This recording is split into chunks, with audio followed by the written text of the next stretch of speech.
Excelentísimas e ilustrísimas autoridades civiles y militares, señoras y señores.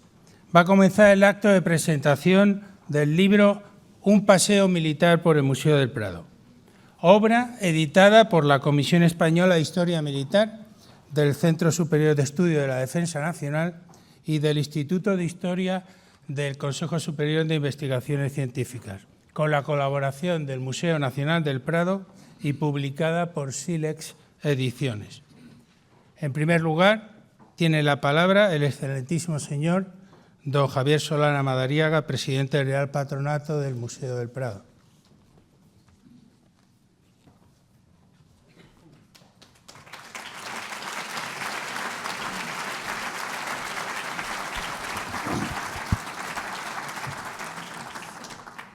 Majestad, es un honor darle la bienvenida a esta vuestra casa.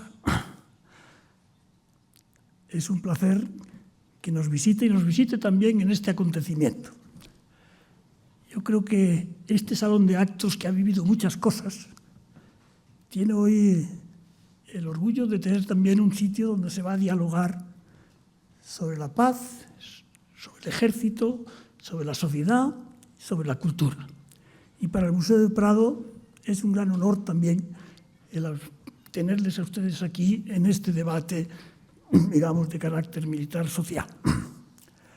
El Museo del Prado, esta mañana, en esta misma sala, ha celebrado los 25 años del Museo del Prado en este siglo.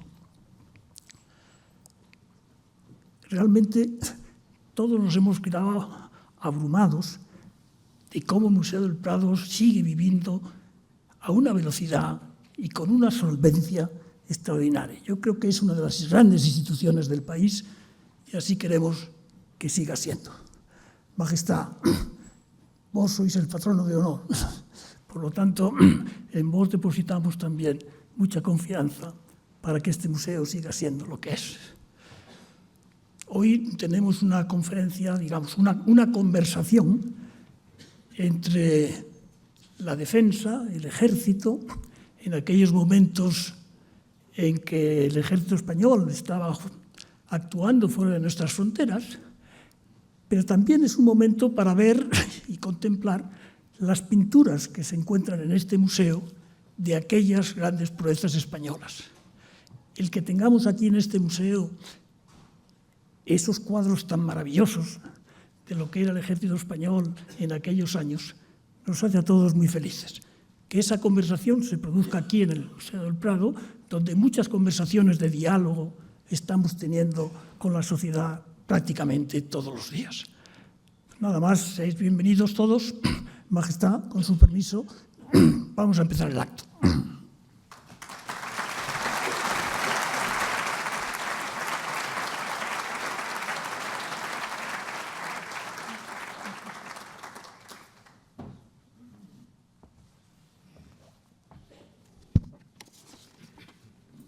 A continuación tendrá lugar una breve presentación institucional del libro por parte de la excelentísima señora presidenta del CSIC, doña Eloísa del Pino Matute.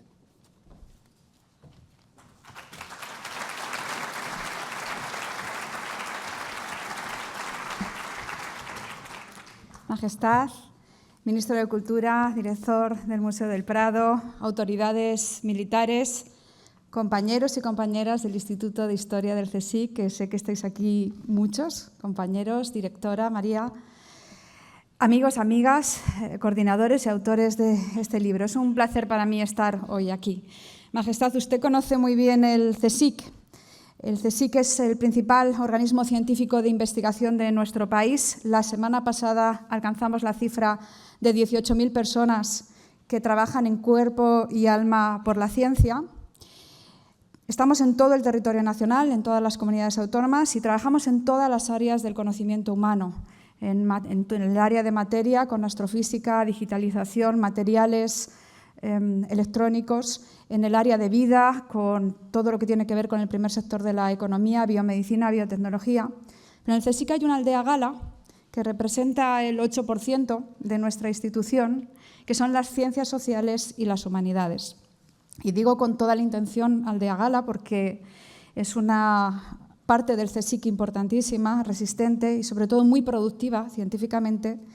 Y en esa parte del CSIC, en esa aldea, se encuentra el Instituto de Historia del CSIC desde hace muchos años. El Instituto de Historia trabaja en entender nuestro pasado para comprender nuestro presente. Trabaja en múltiples líneas de investigación que tienen que ver con la conservación del patrimonio, con entender cómo se ha forjado el poder o otros fenómenos como la desigualdad, con el arte, con los fenómenos transnacionales, etc. Trabaja muchas líneas de investigación relacionadas con estos temas. Y hay una línea de investigación que tiene que ver con la historia militar. La historia militar es una tradición en el CSIC desde hace muchas décadas ya, y siempre ha tratado de describir lo que tiene que ver con las guerras. Y normalmente la historia militar ha estado centrada en las propias guerras, en los grandes comandantes, etc. Pero ahora hay una línea de investigación de New Military History que trata también de entender las guerras y los conflictos en su contexto, en el contexto cultural, en el contexto económico y en el contexto social. Y este libro, del que yo no voy a hablar porque vamos a escuchar ahora a personas que saben mucho más que yo, pertenece a esa línea de investigación. Trabaja no solamente en los conflictos, las guerras, la historia militar, sino también su relación y su expresión en el arte. Cuando vean el libro, todos ustedes verán que han seleccionado piezas valiosísimas, algunas muy conocidas, otras no tan conocidas, pero todas muy hermosas. Quiero terminar ya esta inauguración diciendo que el simple hecho de que nos hayan reunido aquí hoy, al Museo del Prado, al CSDEN, a investigadores, a científicos, amigos en general, ya es un primer logro y un gran logro de este libro. Muchas gracias a todos y a todas.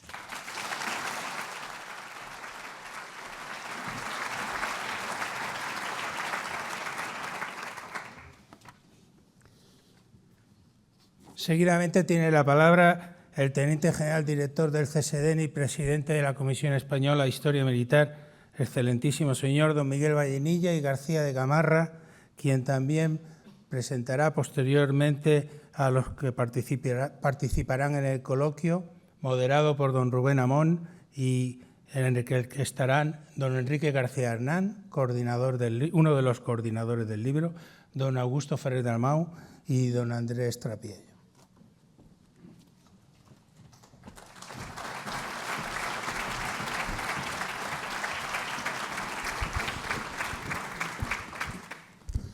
Majestad, este es un libro que habla de España y en gran medida de la monarquía hispánica, de sus reales ejércitos y de su real armada, y de la antigua colección real de pinturas, hoy custodiada y ofrecida al mundo en este magnífico museo.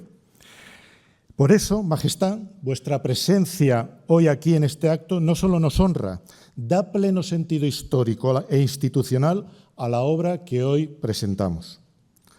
Un paseo militar por el Museo del Prado nace de una idea sencilla: mirar 29 obras de la colección permanente de esta pinacoteca como puertas de entrada a la historia militar. No para hacer una lectura militarista de la pintura, sino para reconocer que la historia militar forma parte inseparable de nuestra cultura, de nuestra memoria visual y de la construcción histórica de España.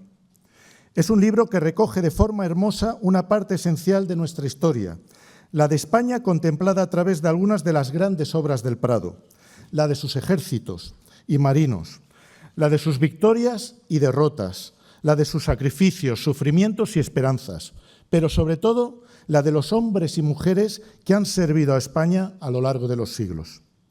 Esta iniciativa fue concebida en la Comisión Española de Historia Militar del CSDEN con el propósito de contribuir a la difusión de la cultura de defensa desde el patrimonio histórico y artístico común. Desde el primer momento encontró en el Instituto de Historia del Consejo Superior de Investigaciones Científicas y muy especialmente en su directora María Ruiz del Árbol una acogida generosa, inteligente y decidida que permitió transformar una idea inicial en un proyecto académico compartido. Quiero expresar por ello mi agradecimiento al Instituto de Historia del CSIC y a los 14 autores que, muchos de ellos aquí presentes, con generosidad, conocimiento y rigor, han puesto su saber al servicio de esta obra. Mi gratitud también al Museo Nacional del Prado y a su director, Miguel Falomir, que acogió desde el primer momento este proyecto como propio, facilitando la reproducción de unas obras que no solo forman parte de nuestra historia, sino que son también patrimonio emocional de todos los españoles y patrimonio universal.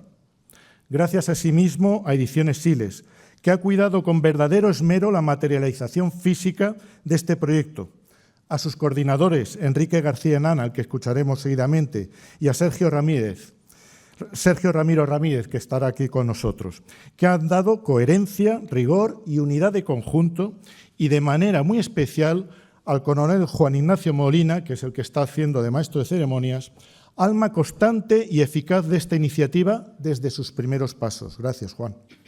Y termino agradeciendo su presencia a quienes ahora nos van a ayudar a presentar el libro y, sobre todo, a conversar sobre su sentido. Al historiador Enrique García Hernán, que aportará el rigor del conocimiento histórico. Al pintor Augusto Ferrer Dalmau, la mirada de quien sabe convertir la historia en imagen. Y al escritor Andrés Trapiello, la perspectiva literaria y cultural sobre España, la guerra y la memoria. Todo ello conducido por Rubén Amón, cuya inteligencia, sensibilidad cultural y agilidad harán posible que estas tres miradas dialoguen entre sí.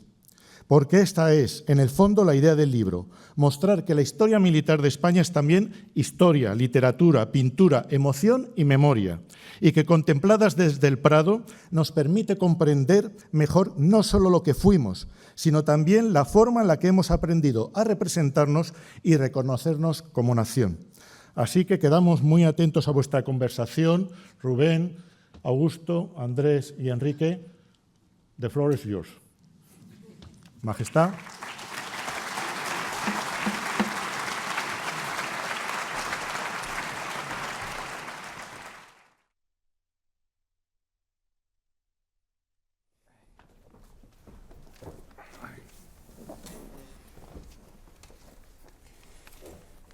Majestad, señoras y señores, a veces pensamos en los museos como templos de la belleza, de la contemplación o del genio artístico y olvidamos hasta qué punto también son archivos de la guerra.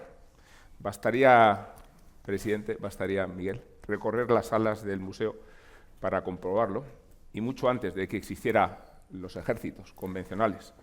¿Qué sería de la pintura sin Marte, el dios de la guerra? Sin las batallas mitológicas y las bíblicas. La guerra forma parte de la historia del arte desde sus orígenes, porque forma parte de la historia del hombre. Los pintores, y aquí tenemos uno, han representado batallas por muchas razones, lo han hecho para celebrar una victoria, lo han hecho para justificar un poder, para honrar a los caídos, lo sabemos, incluso para denunciar un horror. Cada época ha encontrado en la pintura una manera de recordar sus conflictos, pero también de explicarse a sí misma. Y desde esa convicción nace el libro que hoy presentamos y que aquí nos reúne, Un paseo militar por el Museo del Prado.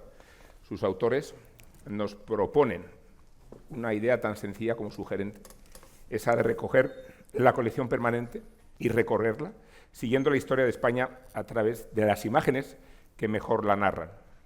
Y no es un catálogo de cuadros militares, es una invitación a contemplar cómo la pintura conserva la memoria de un país, cómo transforma los acontecimientos en símbolos y cómo convierte la experiencia de varias generaciones en un patrimonio compartido. El escenario no puede ser más idóneo, lo digo por el prestigio que tiene el Museo del Prado como institución cultural, lo digo porque las Fuerzas Armadas encarnan una de las instituciones más respetadas y valoradas por los ciudadanos. Y ese libro surge precisamente del encuentro entre ambas tradiciones, la del arte, que interpreta la historia, y la de quienes contribuyeron a protagonizarla. Estamos en muy buenas manos, precisamente por mis interlocutores, iba a decir tertulianos, pero tampoco es cuestión de degradarlos tan pronto, y me gustaría que iniciáramos la conversación a partir de un cuadro que seguro que le resulta familiar, en su título más popular, que es Las lanzas, y en su título original, que es La rendición de Breda. Y, Enrique, yo te quiero preguntar, porque Este cuadro narra una victoria, se pinta en cambio 10 años después, y lo hace ya desde una posición que idealiza la victoria hasta el punto de que el derrotado accede a una especie de privilegio. Hay una dignidad respecto al perdedor. ¿Cómo podemos analizar este cuadro desde su perspectiva histórica? ¿Qué transforma el cuadro una vez que llega a las manos de Velázquez, ¿no? Este proceso en que el cuadro retrata una batalla y termina contando una obra de arte. Bueno, el cuadro ciertamente cuenta la rendición de Breda y se marca en la guerra de los 80 años, la guerra en Flandes. Es un episodio más de la guerra, pero como Velázquez es un genio, representa no solamente un episodio de ese combate, sino que escenifica, por decirlo así, todo lo que supone ese enfrentamiento en los Países Bajos. Hay que recordar quizá la frase de Jonathan Brown, el experto en Velázquez, que decía que mientras exista España y españoles que estén orgullosos de serlo, Velázquez será la luz que encarne la historia de España. Porque Velázquez sintetiza ese arte, ese genio que hay en la historia de España y lo plasma en la pintura. Y en el caso concreto de Breda se manifiesta claramente, porque Breda era un enclave estratégico, era la puerta de Holanda.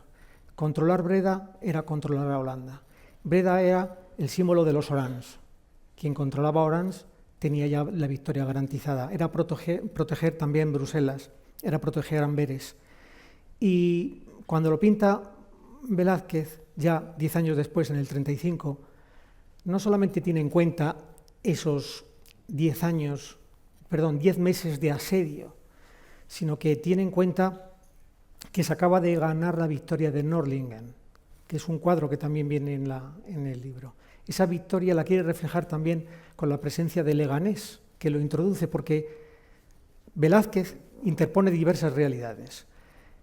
Y esto es un poco lo que me ha pasado a mí con el libro, y es que con mi compañero el coordinador, que nos hemos encontrado que teníamos que tener como 10 meses de asedio y de combate con los autores, para sintetizar una imagen de España, de la historia de España, ¿no?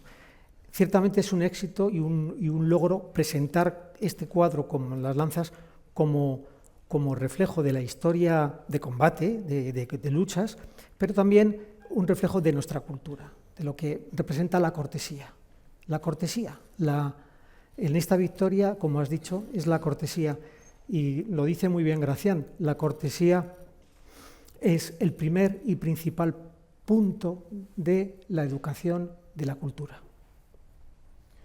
Augusto, yo como pintor cualificado y como además especialista en escenas de batalla, yo no sé de esta obra qué es lo que más te impacta, lo que más te llama la atención. Sabemos que el pintor no estuvo allí y que tuvo que reconstruir la historia a partir de los documentos y de su propia imaginación. No sé si te impresiona más el bosque de lanzas, si lo hace el gesto de la mano del hombro, a la que se ha referido Enrique, si lo hace esa diagonal con la que está concebida la perspectiva. ¿Qué ves tú en este cuadro que no vemos los admiradores de Velázquez? A ver, vaya por delante que es un cuadro maravilloso, una composición perfecta. O sea, cómo poder plasmar en un solo cuadro una escena donde hay una rendición, donde hay unos perdedores y unos ganadores. Para mí la escena en sí, lo que más me llama la atención son los perdedores en este cuadro. Curiosamente, en contra de los ganadores, desde siempre me ha llamado la atención los perdedores. El que está mirándonos a nosotros, el señor que nos está mirando a nosotros, el que está a la izquierda, nos está mirando con una mirada de derrotado. O sea, siempre me ha parecido a mí. Incluso el que está de blanco, que está con el dedo así levantado, que está diciendo, joder, la que nos han dado, ¿sabes? Hasta ese. Siempre me ha llamado la atención este cuadro. Sí que es un cuadro hecho a cor. Evidentemente había que plasmar una victoria. Nosotros no podíamos ir de dominantes y orgullosos, sino condescendientes con la derrota. La escena del caballo también llena un espacio del cuadro. A veces cuando quiero llenar pongo un caballo y me llena mucha escena. Luego los personajes, probablemente los que están mirando a la cámara los que están atrás no lo sabemos, probablemente sean conocidos suyos de Velázquez, no lo sabremos jamás, si los que están al fondo, porque no son caras casuales, son todas caras muy concretas, no son improvisadas. Pero en realidad para mí es de los mejores cuadros, es que me lo sé de memoria, si es que me paso la vida entera en el Prado, si es que vivo aquí al lado, vengo todos los días y este cuadro me lo sé, vamos, las pinceladas, todos los detalles. Para mí es de los mejores cuadros del Museo del Prado, por no decir el mejor. ¿Sí?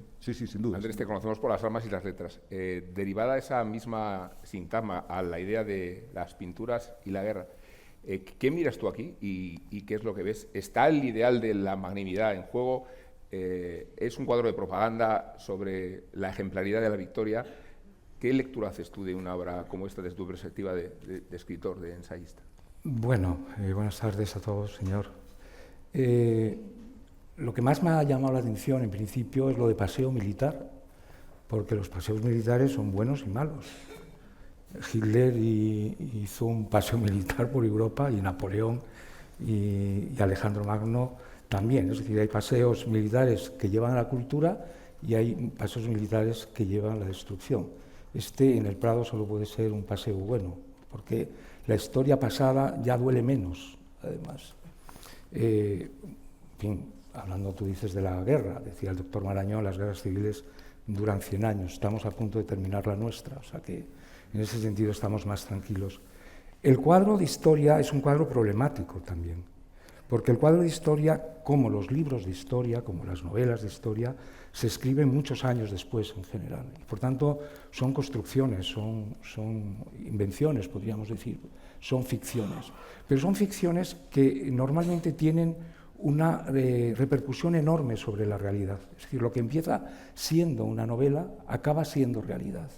De hecho, muchos de los historiadores del siglo XIX español se fían ya más de lo que diga Galdós en sus episodios que lo que dicen muchos de los historiadores del momento, cegados o por las circunstancias o porque es muy difícil ver los árboles del bosque. Y el bosque también. Y por tanto, la historia es una cosa que hacemos entre todos. Decía don Francisco Giner de los Ríos aquello tan bonito de todo lo sabemos entre todos. Y la historia la sabemos entre todos y a veces es necesaria muchísima tranquilidad, es necesario muchísimo sosiego y muchísimo tiempo para conocer la verdad. Hoy día también hay que distinguir mucho entre lo que es un museo de pintura y lo que es un museo de historia. No todos los cuadros de historia, y tú estarás de acuerdo conmigo, son excelente pintura, aunque tengan mucho interés como historia. Y la mayor parte de los cuadros de los museos de historia probablemente no tendrían mucha dificultad en ser expuestos como pintura en un museo como el Prado, donde exigen una gran calidad como pintura. Por tanto, y cuando ya alcanzan esa calidad como pintura, a veces nos interesa la pintura propiamente sin conocer la historia. Estoy convencido que muchas personas, muchos visitantes que ven el cuadro de Velázquez no saben nada de Breda, no saben nada del general Spínola, no saben nada de lo que ocurrió en ese momento y que además realmente las guerras se olvidan todas. Nadie sabe si Dante era güelfo o gibelino. Nadie lo sabe ya, nadie sabe a estas alturas quién estuvo con los carlistas y quién estuvo con los liberales. Y sin embargo nos conmueven las historias personales, y esto está enlazado con uno de los cuadros que veremos más adelante, que son los fusilamientos del 3 de mayo. Bueno, en el cuadro es también lo que me sorprende, pero no es una característica solo de este cuadro, es una característica de Velázquez, es lo que le sorprende yo lo vi con 12 o 13 años este cuadro, y lo que más me gustó del cuadro es el caballo. Es decir, el caballo, no solamente porque ocupa un lugar que Velázquez no sepa cómo ocupar, porque Velázquez sabe mucho, ha pintado muchos cuadros, pintaría muchos más, y sabe llenar cuadros. De hecho, hay muchísimos personajes ahí. Él ha estado en Italia, ha visto Tintoretto, ha visto Tizianos, ha visto enormes pinturas de personajes, y por tanto no le costaría nada pintarlo. Sin embargo, hay algo que une este cuadro con otro que es emblemático suyo, que es el de las Meninas.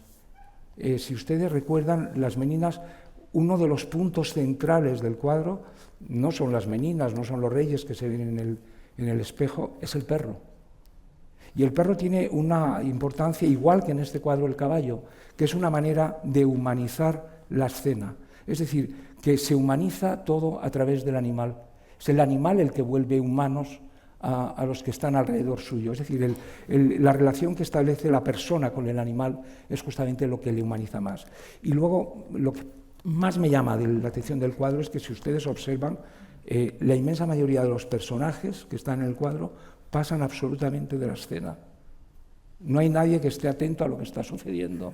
Unos miran hacia acá, otros están hablando con el de al lado. Es decir, parece que está teniendo lugar algo muy importante y realmente ninguno de ellos es consciente de lo que está pasando. Y esto me recuerda también a otra escena muy famosa en la novela de La Cartuja de Parma de Stendhal, de Fabricio del Dongo.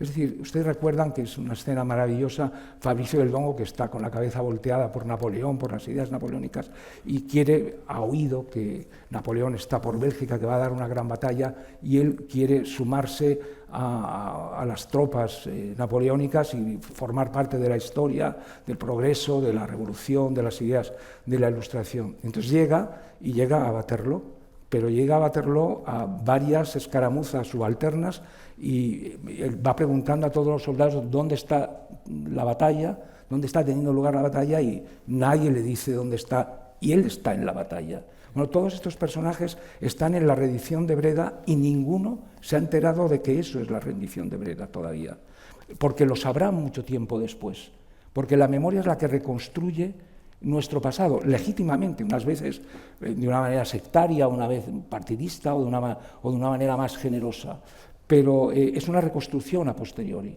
Y esto tendrá que ver también, estos personajes que no forman parte de la historia, pero sí de la vida, y sí de la historia, digamos, de la historia con mayúscula, pero son parte de la historia con minúscula porque todos ellos tienen una biografía. Y de todos ellos merecerían uno de los cuadros que Velázquez pintó luego a reyes, a enanos, a duques, a santos, a escultores. Por tanto, es una vez más el genio de alguien que es mucho más que un pintor de historia. El cuadro es mucho más que un cuadro de historia. Sobre la humanización del caballo, me estaba acordando de un pasaje de El viaje al final de la noche de Céline. Él había sido testigo de la Gran Guerra, la última Gran Guerra, donde se utiliza la caballería como instrumento militar. Y contaba esta alegoría de los caballos enfrentados entre sí cuando están montados por ejércitos distintos, pero que escapaban juntos cuando sus monturas se habían liberado precisamente por los caídos en el campo de guerra. Era obligado empezar por Velázquez porque hablamos de un dogma fundacional del museo, y el otro va a ser Francisco de Goya. Desde una perspectiva muy distinta, porque pasamos de la cortesía del vencedor a su reverso exacto, que es la guerra sin gloria vista desde abajo. Y Andrés, empiezo contigo a través de esta imagen, ¿no? Aquí desaparecen los capitanes, desaparece el ejército desde el punto de vista de la manera de reconocerlos, son rostros desdibujados y anónimos. Ese Cristo abierto, tal como lo observamos. ¿Qué te sugiere a ti esta perspectiva militar completamente distinta? Porque vemos un ejército ejecutando y vemos al pueblo padeciendo el asedio. Bueno, en primer lugar, esta pintura, bueno, lo ha hecho todo el mundo, no estoy descubriendo nada nuevo. También tiene el mismo, digamos, las mismas características de la anterior. Esta pintura está pintada 6 o 7 años después de los hechos, por tanto es una recreación de lo que Goya ha oído, porque él no ha participado en estas matanzas. Pero este es más que una pintura de historia. Goya lo que está certificando aquí es el nacimiento de una nación. Por primera vez hay una nación, que es la nación española, que se siente unida contra un invasor. Pero además, esta es la complejidad de la historia de España. Lo pinta un afrancesado. Y por tanto es un afrancesado que en teoría sus ideas están más próximas a aquellos que están fusilando que a los que están siendo fusilados. De hecho, cuando vuelve Fernando VII a España e trata de imponer con los 100.000 hijos de San Luis el absolutismo, él se tendrá que ir al exilio de una manera voluntaria. Es decir, se va porque es un afrancesado. Por tanto, esto es la constatación, primero, de que hay una nación y de que las cosas no son blancas o negras, o blancas o rojas y azules, sino que hay muchos puntos de confusión en eso que hay que entender. Pero también es verdad que en este cuadro, obviamente, hay algo que digamos, concita las simpatías de todo el mundo, que es que hay unas víctimas y que hay unos victimarios, y naturalmente uno está con las víctimas, en principio lleven razón o no, porque son víctimas. Y esto es un poco la grandeza de esta pintura, al mismo tiempo que la grandeza de Goya, que, como digo, capta muy bien lo que pasó, lo que sucedió en Madrid, porque fue una explosión popular para evitar que, como sabemos todos, querían los franceses secuestrar a un infante y llevarlo a Francia. Entonces hay una explosión de lo propio que se opone. Por encima de esto, hay que decir que este cuadro fue utilizado también mucho antes, en la Guerra Civil. El sentimiento de Goya, igual que Galdós, en la Guerra Civil Española del 36, se apropió de Goya, de los fusilamientos y de los episodios de Galdós, se apoderaron los dos bandos, porque los dos entendían que representaban lo mejor de España. Y curiosamente se lo pelearon muchísimo, ¿no? Y este cuadro, pero también antes de la Guerra Civil, este fue uno de los cuadros que llevaron las misiones pedagógicas que hizo con pinturas del Prado, en el Museo del Pueblo, por todos los pueblos de España, porque este cuadro era un cuadro que cohesionaba al pueblo español, y ese es un trabajo que hizo la República, con pintores. Este cuadro concretamente lo pintó un gran pintor, que por cierto tiene ahora un cuadro en el Prado del siglo XXI, en una exposición que hay en el piso de arriba, que es Ramón Gaya, hizo la copia él, y contaba que cuando él llevaba este cuadro a los pueblos de España en el año 31, 32, 33, la gente se quedaba impactada, porque había una especie de comunicación irracional de la gente que, aún no sabiendo de qué se trataba, porque entonces en los pueblos no había televisión, no había cines, no había libros, no había imágenes, pero inmediatamente se sentían identificados con esto. Augusto, tenía una pregunta y la estoy leyendo y me parece un poco agresiva y no sé si hacértela. La pregunta es, ¿Goya es tu maestro o tu mala conciencia? Vamos a dejarlo en cómo se plantea un artista desde el punto de vista ético trasladar una tragedia, trasladar un enfrentamiento militar, con qué cuidados y atenciones un pintor de batallas. A ver, cuando pintas un cuadro de batallas, tiene que haber violencia. Yo he pintado muchos cuadros de batallas donde hay muertos, hay vivos, hay gente que está combatiendo. Este cuadro es otra dimensión. Esto ya es un fusilamiento. Esto va más allá de una batalla. Ya no hay muertos caídos. Estéticamente puedes pintar la violencia, más o menos, la caída del muerto, las posturas. Le puedes dar un tono quizás menos grotesco. Pero en este cuadro en concreto es grotesco. Maravillosamente grotesco. Fijaros que hay una escena en la cual está a la derecha, está el pelotón de fusilamiento, que es estático. Sin embargo, a la izquierda están, en primer plano, los muertos, los que están muriendo y, lo más tremendo, los que van a morir, que van como un ganado, van a la muerte, o sea, no siquiera se rebelan. Este cuadro, cuando yo lo vi por primera vez, era insultante, o sea, cómo estos hombres que van detrás no se rebelan contra ese pelotón. Van con la imagen de voy a morir, pero es que aquí hay tres escenas de movimiento. Bueno, el muerto, el que va a morir, que está gritando en blanco, que es la imagen que todos vemos cuando vemos el cuadro, pero la fuerza de este cuadro, lo que más me llama la atención, lo que más me duele, es los que van a morir, que se van al matadero. Esto es lo tremendo de este cuadro. Claro, esto ya es otra dimensión. ¿Es gore? No, sí, puede ser, pero la postura de los muertos son grotescas. La verdad, yo he estado en misiones, yo he visto, he tenido, por desgracia, que ver. Y son trapos, son muertos, son grotescos, no tienen vida. Y lo que veis aquí, en primer plano, ese señor que está así, el otro que están detrás, medio desnudos. ¿Y qué debate ético te plantea a ti pintar una batalla y una escena de guerra a la que has asistido?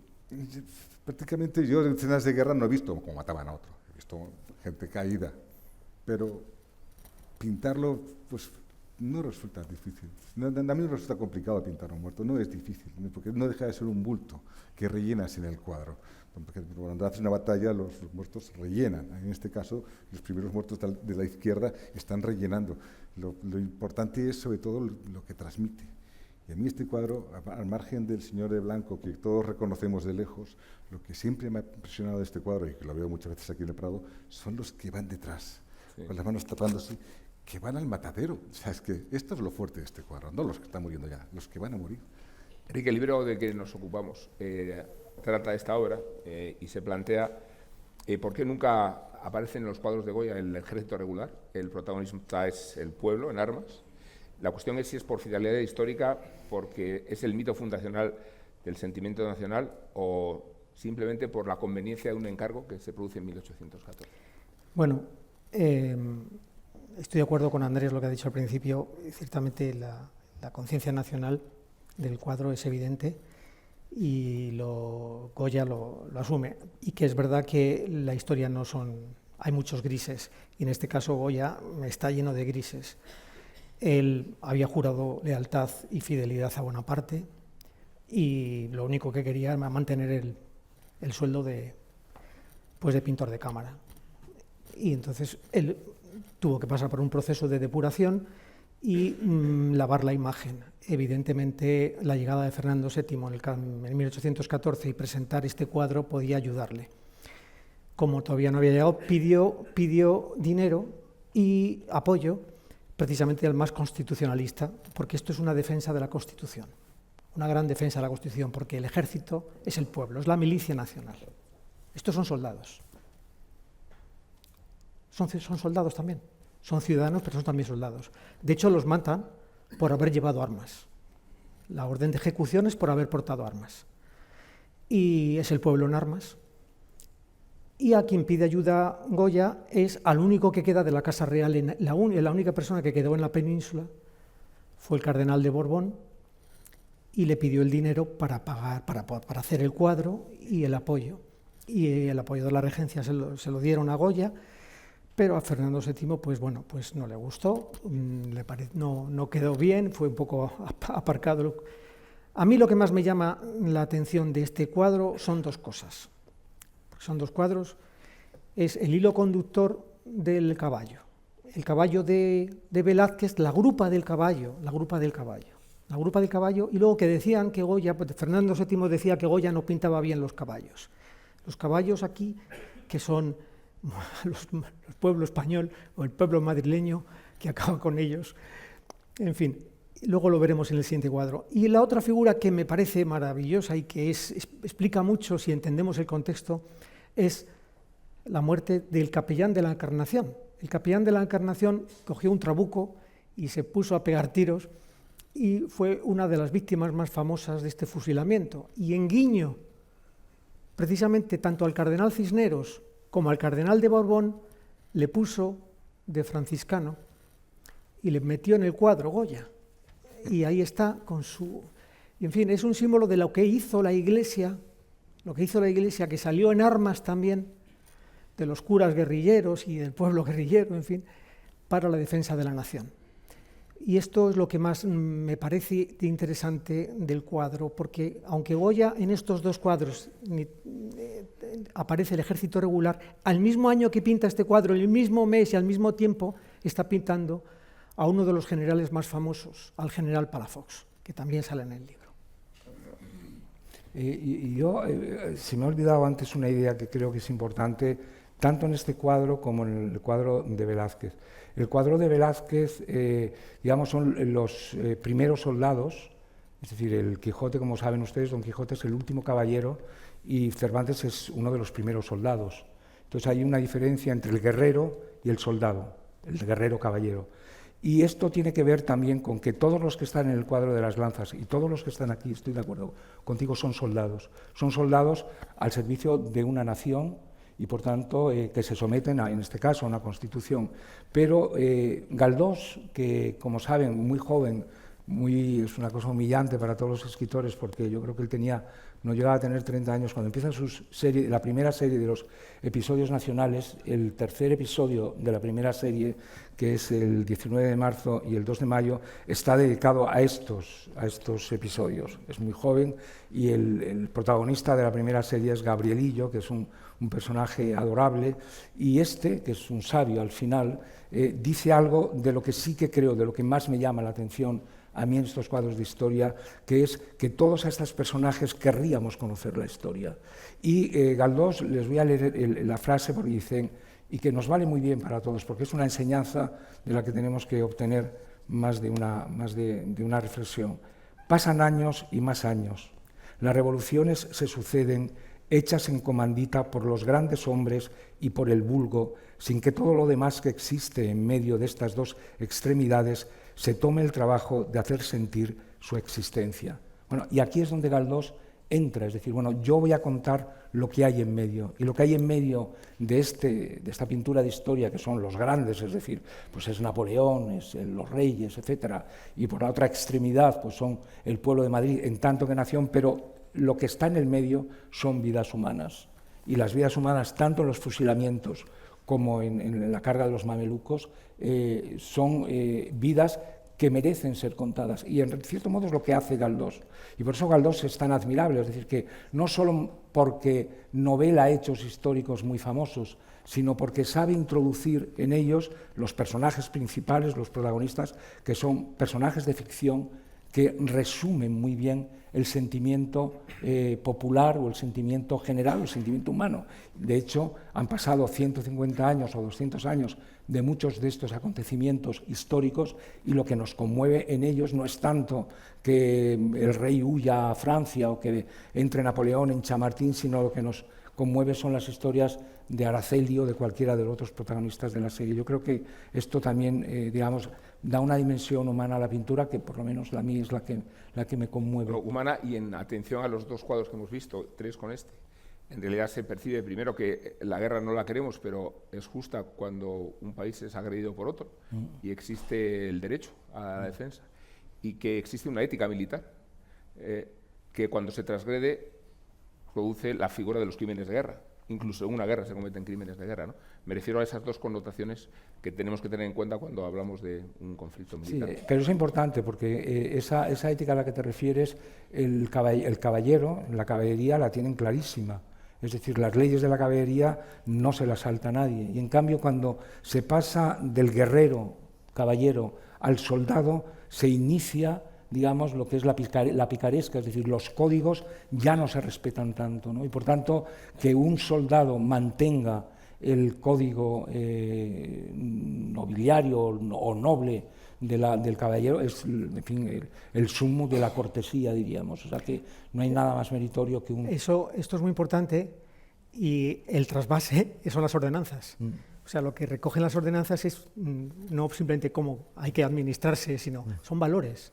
Eso es. Son valores, y estos valores que vienen de la caballería cristiana, o pues que pasa al soldado, vienen a través de las ordenanzas. De hecho, las ordenanzas que tenemos aquí en la Guerra de Sucesión, como se desaparece el ejército, vuelven a la de Carlos III, 1763. Es decir, o sea, se mantiene una coherencia del ejército con las ordenanzas, ¿no? Entonces, esto de las ordenanzas es clave, me parece, ¿no? Tanto en las lanzas como aquí. Sí. Bueno, hablando de caballos, creo que vamos a exponer ahora el que más nos puede deslumbrar a todos, por el caballo y por el emperador que lo monta. Me refiero a Carlos V en Mühlberg. Procede la única batalla a la que él asistió en persona y que dirigió desde la montura y fuera de la montura. Y Enrique, aquí estamos ante un ejercicio, aparte de la plasticidad de Tiziano, estamos hablando de la propaganda, que no sé si reúne teología política y dimensión imperial, si aquí estamos hablando de una pintura que trasciende la pintura misma para trasladarnos casi una figura sobrenatural de un emperador. ¿Qué uso se ha hecho de la propaganda iconográfica, ¿no? a través de ese recorrido que hacéis en... Bueno, vamos a ver. Primero, Carlos V es un guerrero y va a batallas, y entonces es el africano porque va a África, y una de las batallas en las que están más importantes es en Túnez y en Argelia. Entonces, que es verdad que, lo dice mi profesor Martínez Ruiz en el libro, ¿no?, que en Mühlberg, en la batalla de Mühlberg, tiene un papel destacado porque ya no es logístico o de acompañamiento, sino que es de verdadera participación en la batalla. Es decir, él, ciertamente, cuando participa, no es que esté ahí de rondón, sino que verdaderamente conduce la batalla, ¿no? Y esto es importante porque incluso, digamos, llevando la contraria al duque de Alba, dice que había que atravesar el río y que las tropas fueran a nado, los infantes con su equipamiento, y que atacaran, ¿no? Por lo tanto, él tomó esa decisión y para él fue muy importante esta victoria. Esta victoria que se la encarga a Tiziano. Fue tan importante encargárselo también a Tiziano, y se da cuenta de esto, que pocos años después, apenas 2 años o 3, decide ya renunciar, abdicar, y le encarga la Gloria, que es el cuadro que querrá siempre tener la Trinidad, en la que aparece él, que va al cielo, con Felipe II y con Isabel, con su mujer. Bien, esto de que es guerrero es importante porque aquí aparece el carácter de guerrero, de soldado, de verdadero caballero cristiano, de caballero, con la lanza, y con el control, por decirlo así, suave del Estado, que es el caballo. Y volvemos al caballo, ¿no? Que es el hilo conductor de los 3 cuadros, la grupa del caballo. Eso se percató Velázquez, que lo estudió mucho. Estudió este cuadro mucho y dijo, pues, esto lo que tengo que hacer yo para el Salón de los Reinos, pues voy a coger y voy a poner 5 cuadros a caballo. 5 a caballo. Perdimos, desgraciadamente se perdió uno está perdido, no ha aparecido, de Felipe IV a caballo. Y siguió esta teoría, ¿no?, de que él pensaba que este caballo, entonces puso los mismos caballos, que eran el caballo cordobés, era el caballo, es el que aparece en las lanzas, es la raza. Este es el ibérico, aquí es el que aguanta el peso de la armadura, que se conserva la armadura, la misma armadura, y que está en el Palacio Real, en las colecciones reales. Pues lo que quiere expresar Tiziano en este cuadro no solamente es propaganda de control del Estado, por decirlo así, de que aquí quien manda soy yo, sino que es providencia, el que lleve en el pecho, en la armadura, que se refleja, si uno se acerca y lo ve, todavía se ve, la imagen de la Virgen María con el niño, algo que el símbolo de la conquista, de la victoria sobre los protestantes, y el designio que él hace de su propia vida, le da no solamente el sentido humano de decir vamos a mantenerlo, sino que la corona, esa corona, se ve luego en la Gloria cuando la lleva al Escorial, cuando la lleva a Yuste, la deja depositada en el suelo porque lo que quiere es llegar a la Trinidad. Entonces sí que es verdad, es majestuoso. Tiene el cuadro algo que a todos los que, en fin, es un poco cuadro discapacitado, porque se salvó de milagro en 1734 cuando lo defenestraron para salvarlo, cuando el incendio del Alcázar, y la mitad del cuadro inferior ha perdido el brillo y el color, y tiene como las heridas del soldado, ¿no? Pues que brilla, no obstante, la parte superior y que mantiene esa majestuosidad, ¿no? Y es verdaderamente un momento de inspiración. Velázquez, que recibió el encargo en un concurso de 1627 de hacer un recuerdo, precisamente por Armada, por una victoria contra los ingleses en La Rochelle, de defensa de la fe, para el Salón del Buen Retiro, dijo, voy a hacer 3 cuadros sobre la exaltación de la fe, y eligió y lo puso. Este fue el primero, el segundo fue Felipe II, en la victoria de Lepanto, y el tercero fue un cuadro que ha desaparecido de Velázquez, que fue la expulsión de los moriscos. Y eso es como él lo ordenó, es decir, ya Velázquez se dio cuenta que era una exaltación de la fe. Bueno, me estaba acordando, de hecho, que en el discurso de León XIV el otro día en el Palacio Real se produjo a los pies de la escultura de Carlos V, de León, y esa escultura de Carlos V y el Furor, donde se expresa la figura del emperador, porque existe la variante con armadura y sin armadura, ¿verdad, director? Existe la posibilidad de armarlo y desarmarlo. Has mencionado antes, Augusto, que vienes mucho a este museo. Sí. Yo no sé cuánto supone para ti la sugestión de pintar a un rey después de haber experimentado consciente o inconscientemente cómo es la iconografía del retrato, en qué términos se maneja el poder, la propaganda, cómo se hace para pintar a Felipe VI con tantos antecedentes como conoces desde que empezaste a sensibilizarte con la pintura misma, ¿no? A mí me parece una tarea, ¿no? Ver. Sobre todo porque ahora, respecto a otras épocas, existe la fotografía. Señora, están las imágenes y los retratos fotográficos. ¿Todo esto cómo se gestiona? Precisamente, Alteza, en aquella época se pintaban a los reyes con todos ostentosos, con uniformes, con corazas, con joyas, con colores brillantes. Tenía que destacar sobre el resto de los seres mortales. Hoy en día, pues los reyes son más cercanos a los ciudadanos. Precisamente, yo he pintado al rey actual a caballo. Y lo he pintado precisamente como un cadete más de la Academia de Zaragoza. ¿Por qué? Porque es una etapa de su vida en la cual formó parte como un cadete de la Academia Militar. O sea, forma parte de la sociedad. Entonces, ya de aquella época se pintaba el rey con estos brillos, estos colores, que este cuadro de Tiziano es maravilloso. O sea, es que la armadura es que no puede ser mejor pintado. Y la cara de él es maravillosa. Hubiese cambiado el fondo, yo hubiese puesto otro fondo. Pero bueno, pero al margen de esto, hoy en día los reyes ya los pintamos más humanos. Yo soy un señor de esta época, veo al rey así y me muero de miedo. O sea, yo poderoso, o sea, señor que majestad, me arrastro delante, me pongo a los pies del caballo. Gracias a Dios, hoy en día ya no es esta estética, que ya podemos tener una monarquía mucho más cercana a nosotros. Y la pintura, de hecho, aportamos esa cercanía, damos pinceladas, pintamos a un rey como podemos pintar a un empresario o a un señor de la calle, ya, pues no con esta intensidad, sino seres humanos.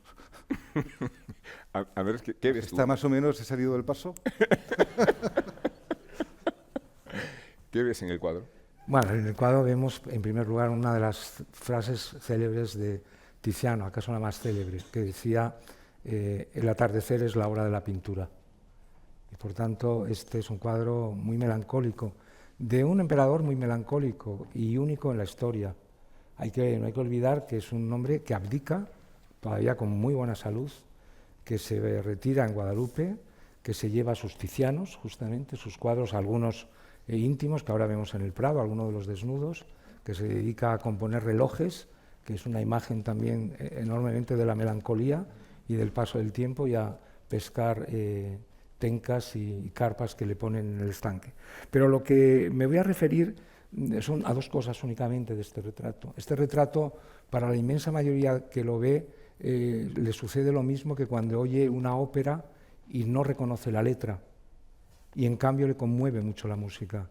Quien ve este cuadro no necesita tampoco saber qué fue la batalla de Mühlberg, qué fue incluso este hombre tan poderoso, que parece, bueno, que pintado por un pintor que trató de agraciarle, porque los pintores de corte no es que sean aduladores, pero tratan de mejorar al modelo cuando es un modelo tan importante, y todos los historiadores de la pintura saben que el prognatismo de Carlos V está un poco disimulado en este, o sea, le sacan hermoso, pero sobre todo lo que a mí me impresiona del cuadro es la pintura, más que la guerra, más que la batalla, más que la historia, es decir, cómo está pintado todo eso tan armónicamente, tan melancólicamente. Es un cuadro que no parece que celebre una victoria. Si me dice, no, mira, viene de una batalla que ha perdido, también lo creería. No hay nada que refleje ahí que hay una victoria y no te impone la victoria. Y ya por último, un algo que es apócrifo, pero que parece que está bien documentado y que tiene que ver con un gesto humano. Mientras Tiziano pintaba este cuadro, parece que se le cayeron los pinceles a Tiziano y lo recogió. Bueno, yo esto lo he oído también de otros pintores, pero no sé si es apócrifo, pero es muy hermoso. Y tiene que ver con la idea que tiene, y esa era real, que tenía el propio emperador de la vida. En un libro que, como veo que hay aquí muchísimos militares seguramente conocen de memoria, es La vida del capitán Alonso de Contreras, que decía Ortega y Gasset que era probablemente la biografía más importante del siglo XVI, que cuenta la historia de este capitán, de los tercios, y hizo un prólogo memorable. Y en él cuenta, hace el retrato de lo que es el caballero, que es aquel del hombre de acción, que no mira nunca ni hacia atrás ni hacia adelante. El caso de del emperador es clarísimo. Cuando él se retira de usted no quiere saber nada del pasado. Quiere vivir únicamente el presente y por eso se rodea de un presente que le sea grato. Ortega dice de este hombre de acción algo que se le podría aplicar a Carlos V. Dice que en realidad el caballero le pasa como Aquiles, que querría ser él Homero, es decir, contar él la historia, pero que nunca la va a contar. Es decir, siempre decimos, ¿qué memorias tan buenas habría tenido España si Carlos V hubiera escrito sus propias memorias, ¿no? Y sin embargo no las necesitan, ¿no? Las memorias, y de memorias las escribimos los que no nos pasa nada nunca, en mi caso. Quiero terminar esta conversación haciéndoos una pregunta no personal. A Cocteau le preguntaron qué se llevaría del Prado si se incendiara, y él con mucha astucia dijo, me llevaría al fuego. De este itinerario de cuadros, casi 30, ¿cuál os llevaríais y por qué? Yo tengo claro, Bailén. Bailén. Para mí es el cuadro por excelencia, por el colorido, por el dibujo, por la composición, por todo, y ya por la escena. Es de los cuadros que yo salvaría del Prado. Andrés, ¿cuál te llevarías? Bueno, hay que terminar la anécdota de Cocteau, que es muy bonita. ¿Qué se llevaría usted del Prado en el caso de un incendio? Y dijo, yo el fuego. Y como venía acompañado de Dalí, y le preguntaron, ¿y usted qué se llevaría? Y dijo, yo el aire de las meninas, porque sin aire no hay fuego. Con lo cual, yo, ¿qué me llevaría? ¿De este itinerario? Probablemente de este itinerario. Sí. Es muy difícil. Se puede llevar, hay que llevarse uno solo. El otro me parece un acopio importante. Probablemente los fusilamientos, sí. Enrique. Yo me llevaría a Velázquez, sí, y las lanzas me gustan mucho, sí. Las lanzas, sí. Bueno, pues con las lanzas hemos empezado, con las lanzas hemos terminado. Gracias a todos los presentes, Majestad. Y gracias a vosotros por compartir con nosotros vuestras inquietudes y vuestra sensibilidad. Hasta la próxima vez.